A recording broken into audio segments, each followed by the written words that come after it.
Assalamualaikum warahmatullahi wabarakatuh. Di sini saya akan menyampaikan tentang sesuatu hal yang mungkin berguna bagi Anda semua tentang hidup ya teman-teman. Khususnya ini untuk orang-orang yang di bawah 25 tahun ya. Mungkin juga di atas 25 tahun. Jadi sebelumnya saya juga pernah mengalami satu hal kebingungan dalam berusaha. Tetapi setelah saya berjalan, saya memikirkan bagaimana supaya saya bisa mendapatkan penghasilan, bagaimana saya bisa mendapatkan uang, dan bagaimana. Ternyata ada satu kesimpulan yang ini sering sekali saya ulang-ulang bahwa ini penting sekali. Yang pertama, kita pertama itu harus bodoh amat terlebih dahulu. Bodoh amat setiap orang yang berkata kepada kita apapun itu, kalau kita masih setuju dengan apa yang orang lain katakan, tanpa kita membandingkan dengan pengetahuan kita, maka di situ kita telah berbuat salah. Kita harus bodoh amat terlebih dahulu terhadap perkataan orang lain ya, siapapun itu, kecuali orang-orang yang memang kita tahu itu orang benar ya. Kemudian itu perkataannya itu sesuai dengan apa yang sesuai dengan apa yang dijalankan oleh syariat agama, itu harus benar-benar kita plak, kita harus percaya. Tetapi kalau orang-orang yang kita gak jelas dia itu ngomong apa, kita itu nggak jelas dia itu siapa, kemudian apa yang disampaikan sesuai dengan syariat ataupun enggak, maka kita bodoh amat mau dia berkata kayak gini pun bodoh amat. Karena kalau kita peduli, maka kita tidak akan bisa melangkah.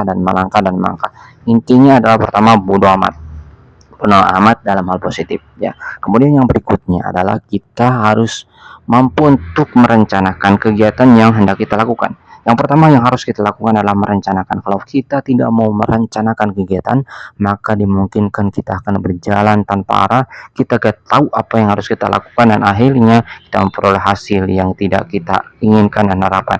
Kita rencanakan pun sebelumnya, maka itu ya tidak memungkinkan kita akan bisa berhasil ya. Apalagi kita tidak merencanakannya sama sekali. Maka dari itu kita harus merencanakan terlebih dahulu apa yang ada kita lakukan. Besok, hari ini saya harus ngapain? Saya rencanakan dari jam sekian sampai jam sekian, dari jam sekian, dari jam sekian. Ini ya dilakukan orang yang gak sukses pun ya, ini masih melakukan hal ini, apalagi orang yang sukses ya. Itu tentu kegiatannya itu benar-benar terjadwal. Maka dari itu kita ikuti ini ya, orang-orang yang sukses tersebut bagaimana kegiatannya, apa yang dilakukan, kita ikuti step by stepnya. Dan salah satunya adalah dengan merencanakan, dan ini disampaikan bukan oleh diri saya, tetapi ini saya dengar dari penceramah yang luar biasa yang followernya juga banyak sekali. Itu adalah Ustadz Adi Hidayat. Beliau adalah seorang ustadz dan kemudian belajarnya juga sangat lama, maka kita patut untuk kita tiru, kita gugu apa yang beliau lakukan, apa yang beliau katakan ya. Jadi seperti itu. Karena apa? Karena beliau ini adalah seorang ustadz dan juga perkataannya itu banyak mengambil dari tokoh yang luar biasa, yakni baginda Nabi Shallallahu Alaihi Wasallam, penuturan kita sebagai bangsa Muslim ya. Oke. Jadi itu yang pertama, kita harus merencanakan terlebih dahulu apapun yang kita lakukan ya, termasuk bisnis, termasuk perjualan, itu kita harus rencanakan terlebih dahulu. Dari mana rencana tersebut didapat? Dari kita melakukan ya, melakukan kegiatan satu hal, ataupun kita sebelum melakukan pun kita rencanakan. Kita dalam merencanakan ini jangan benar-benar begitu spesifik, tetapi kita cukup rencanakan terlebih dahulu. Rencanakan poin-poinnya apa yang harus kita lakukan, kemudian kita lakukan langsung. Jangan nunggu kita nanti, jangan ya, tetapi kita langsung lakukan kegiatan tersebut, kita eksekusi. Itu yang terpenting. Karena apa? Karena kalau punya kita pengen hasil, maka kita harus eksekusi apa yang kita rencanakan ya. Setelah kita rencanakan, kita eksekusi. Nah kemudian setelah dieksekusi, banyak sekali dari kita termasuk saya pun masih sangat lama sekali di dalam yang namanya evaluasi. Padahal evaluasi ini adalah untuk meningkatkan kita punya hasil. Kalau kita inputnya seperti demikian, maka outputnya seperti demikian. Nah, bagaimana outputnya itu sesuai dengan yang kita harapkan? Caranya adalah dengan kita evaluasi. Kalau kita evaluasi, maka nanti akan dimungkinkan lama kelamaan akan menghasilkan sesuatu yang luar biasa, hasil yang sesuai dengan yang kita harapkan. Begitu ya teman-teman. Ide pertama kita adalah yang berikutnya adalah evaluasi. Setelah kita rencanakan, setelah kita eksekusi, kemudian berikutnya adalah evaluasi. Nah, belum sampai di situ, kita lakukan kembali ya apa yang telah kita evaluasi ya menjadi sebuah daftar kegiatan kembali untuk dilakukan oleh kita besok. Maka kita lakukan lagi besok ya. Besok rencana tersebut kita lakukan lagi, kemudian kita lakukan lagi, lakukan lagi.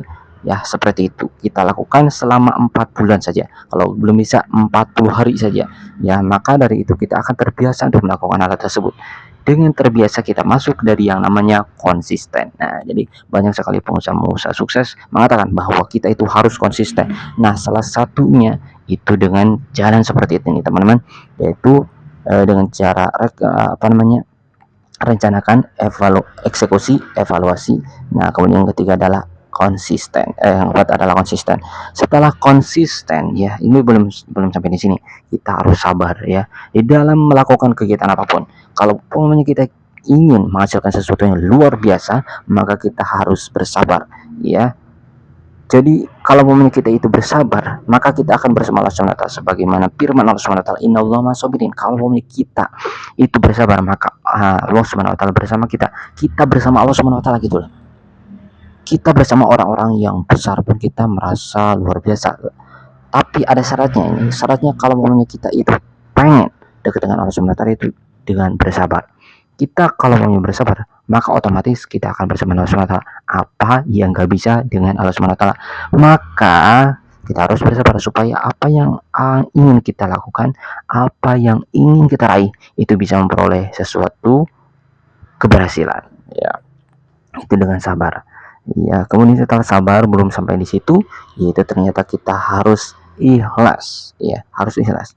Kalau namanya kita ikhlas, apapun yang terjadi kepada diri kita setelah kita eksekusi, maka kita akan selalu bersabar ya, maka kita akan selalu menerima.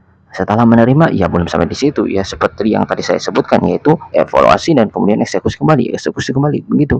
Ikhlas itu dalam menerima apa yang datang kepada diri kita, kemudian kita respon dengan sebaik-baiknya sesuai dengan syariat tentunya ya teman-teman ya, seperti itu ya. Jadi bagaimana kita itu untuk kata apa tadi, untuk ikhlas ya. Setelah ikhlas kemudian saya nggak tahu urutannya kayak gimana untuk ikhlas, antara ikhlas dan langkah berikutnya, karena langkah berikutnya adalah syukur ya, entah syukur dulu atau ikhlas dulu, tapi yang pasti semuanya harus dilakukan karena ini adalah satu bagian, yaitu yang dinamakan dengan iman ataupun takwa. Nah, jadi yang berikutnya adalah syukur ya. Kalau mau kita itu bersyukur, maka Allah SWT akan tambah tandanya orang itu syukur, maka dia menggunakan seluruh aktivitas, menggunakan seluruh fasilitas yang telah Allah SWT anugerahkan kepada dirinya, itu berupa perkataan, berupa kaki, tangan, pikiran, telinga, semua anggota tubuhnya itu dilakukan ataupun digunakan sesuai dengan apa yang dicontohkan oleh baginda Nabi Shallallahu Alaihi Wasallam ya.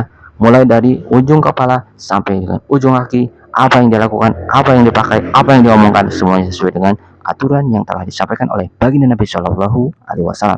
Itu adalah tandanya syukur. Syukur itu bukan diam, syukur itu juga bukan tiduran, syukur itu bukan melamun, syukur itu juga bukan malas-malasan ya. Seringkali dari kita itu memahami syukur itu adalah sebuah sesuatu yang merupakan, kalau maunya kita misalkan syukur ya kan, saya bersyukur alhamdulillah ini mendapatkan uang 50.000, udah selesai, dia diam saja, dia malah berpoyak-poyak, itu namanya pengusaha teman. Kalau syukur, maka dia menggunakan apa yang telah dia dapatkan untuk lebih berguna lagi kepada orang lain, untuk bisa lebih beramal lagi kepada Allah SWT. Itu adalah tanda syukur teman-teman. Berarti kalau kita bersyukur, kita itu semakin banyak bekerja. Berarti kalau kita bersyukur, kita semakin banyak sedekah. Berarti kalau kita syukur, semakin kita banyak gerakan kita. Nah, itulah tandanya syukur teman-teman ya. Itulah jadi teman-teman poin-poin yang harus diperhatikan dalam memperoleh apapun ya, dalam memperoleh apapun. Saya ini berbicara itu dasarnya dari Ustaz Hidayat, dan kemudian ini juga ada dari firman Allah Subhanahu wa taala. Semoga apa yang saya sampaikan ini bisa bermanfaat bagi kalian semua. Terima kasih. Assalamualaikum warahmatullahi wabarakatuh.